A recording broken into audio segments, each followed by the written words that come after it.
Today, we're making homemade mayonnaise. Have you ever tried it? It's one of the things that I no longer buy at the grocery store anymore. It tastes so much better. You know exactly what's in it. And after you learn all the tricks, it's so much fun to make. Hi, everybody. I'm Lisa with the Quiltmaker Homestead. And today we're making homemade mayonnaise because we're having chicken salad sandwiches for supper tonight on homemade bread. Doesn't that sound so good? And I need mayonnaise. So I'm going to walk you through the steps on how to make this mayonnaise. There is a downloadable PDF with the instructions and the ingredients, or you could take notes during this video. But if you want the PDF, it's down in the description box. We're going to walk you through it. Now, let me just give you a disclaimer. The first 6 or 7 times I tried making mayonnaise, I almost gave up. I thought it was so tricky and so discouraging because my mayonnaise was always runny. So I'm going to give you a pointer towards the end of today's video. If your mayonnaise is coming out runny, what to do. It's an easy fix, and just give you some encouragement, because if you've tried making mayonnaise before, it can be a little finicky, right? But don't give up. Keep trying, because eventually you're going to have nice, thick, creamy homemade mayonnaise, just like this one. I'm going to go stick this in the fridge. Let's go ahead and get started. I'm going to show you how to make this. So to get started, you see I have my immersion blender. You could use a food processor as well. You could do it with a whisk, although that seems like so much work to me. So if you have an immersion blender or a food processor, this is going to be so much easier.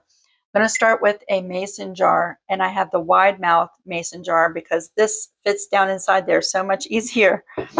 We're going to go ahead and get started. We're going to add 1 large egg, and I'm adding the whole egg because the egg white helps pull all of the stuff together to form the mayonnaise, right? It helps it thicken up and emulsify, and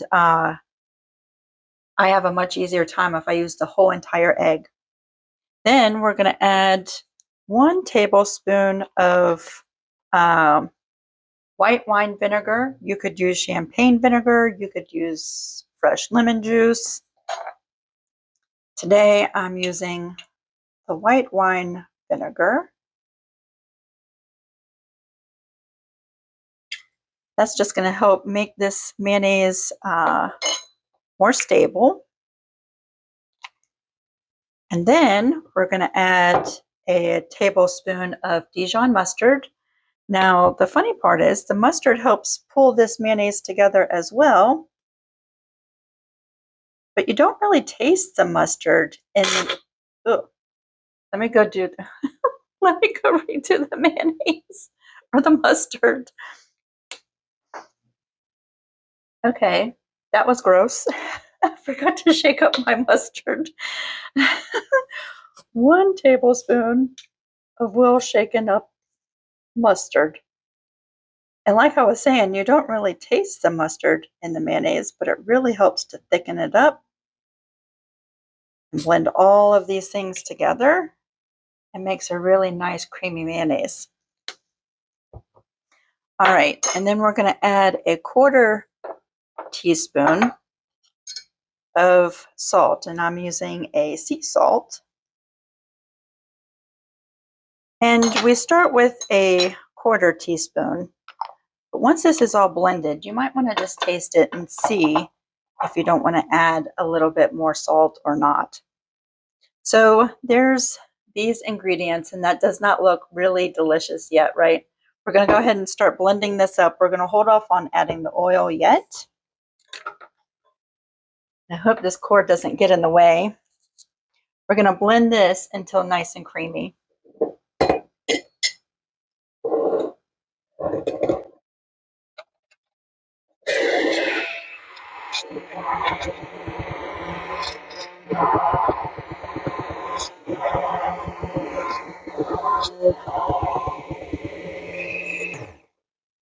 Sorry, my hand was in the way. Now I'm just going to set this on a towel. I'm going to try to move you so that you can see this better.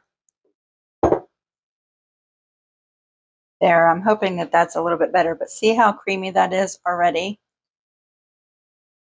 Okay, so the next thing I have is 1 cup of oil. So I like using avocado oil. I think it is very neutral flavored oil. I don't think it has a lot of flavor. In my opinion, it's my favorite.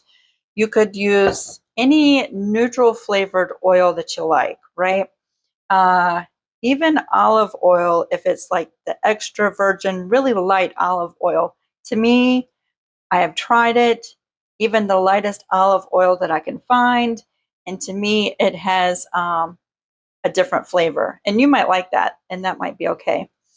I'm using avocado oil for mine. Now, the trick and what I found, because mayonnaise can be just so tricky, what I found is we're going to be adding this mayonnaise or the oil drops, just drops at a time, especially in the beginning. Um, and it's really the fat from the oil with the egg and the mustard and the vinegar that brings this together and makes it thick, right? So we don't want to break the mayonnaise. We're just going to be adding this ever so slowly. And for me, I find it a little tricky to use the emulsion blender and add the oil so slowly. So hopefully I don't make a big mess. Usually I make a mess with this part, but I'm hoping for the video purposes that I'm not so messy today. It might be helpful if you're doing it in a mason jar to have someone just hold the jar for you, right? Or add the oil for you as you hold the jar and work the blender.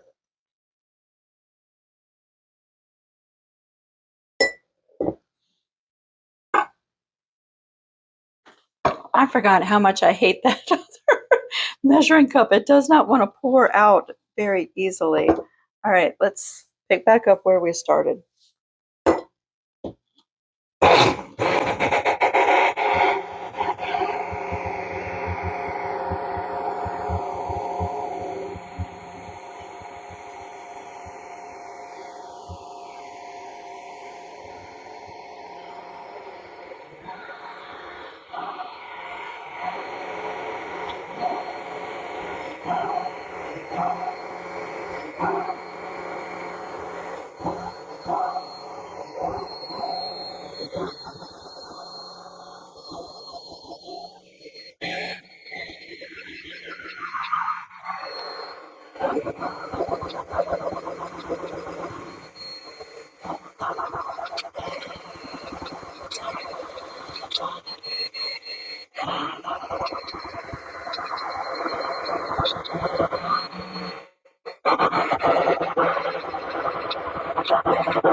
My finger's getting tired.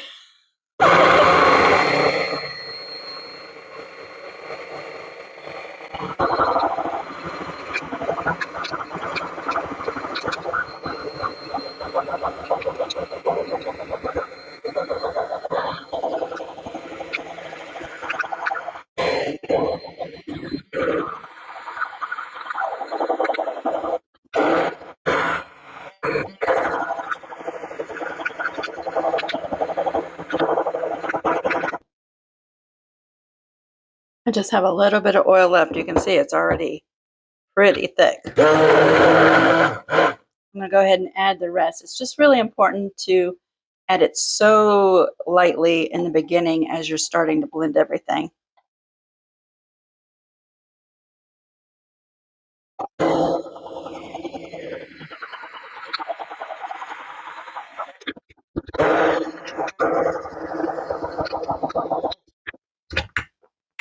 Look how nice that looks.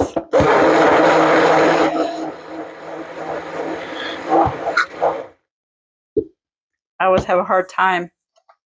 I feel like I want to stir it up at this point and get this stuff off of the top of the blender and just blend it inside a little bit better.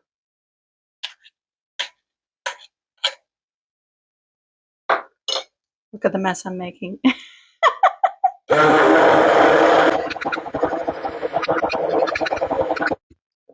Okay, so at this point, you can go ahead and taste it and see if it needs more salt, right? It is super creamy. Look at that. Little peaks.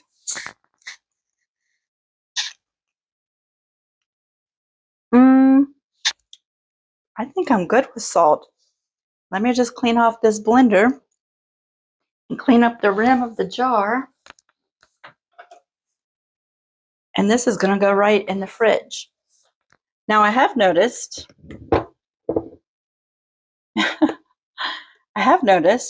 look how nice and thick that is, that it seems to me that it's a little bit thicker even after you refrigerate it. Like, seems to be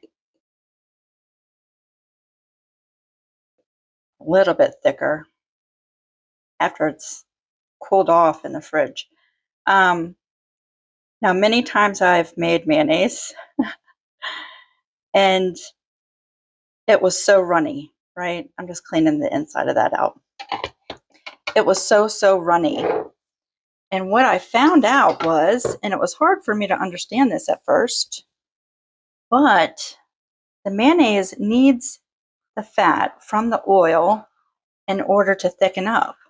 So while it sounds like it would be crazy to say add more oil to thicken up your mayonnaise, that's actually what it needs. Isn't that crazy? So if you have used all the ingredients that I mentioned and 1 cup of oil and your mayonnaise is not thick like that, right? Look, see how thick that is? If it's not thick and it's runny, drizzle in just a little bit more oil and keep blending until your mayonnaise thickens up. That was the mistake I made about the first 7 times I made mayonnaise. I wasn't using enough oil, but it all comes down to like the size of your egg. We have fresh eggs, so sometimes our eggs are a little bit bigger and sometimes they're a little bit smaller, but you really need the oil compared to the size of the egg that you're using. Today, the egg must have just been just right because the mayonnaise is perfect and it tastes delicious. So I'm going to clean up this jar. I'm going to put a lid on it and it's going to go in the fridge because it feels a tad bit warm after using that blender, right? It blends so fast, it creates a little bit of heat. But once this cools off, later on, I can use this to make our chicken salad. And that'll be delicious. And that's just one more thing that I'm not buying from the store for that. And you won't believe how good this tastes. So if you give this a try, I'd love to hear from you. You can leave me a comment down in the comment section below. Happy mayonnaise making, everybody. Bye.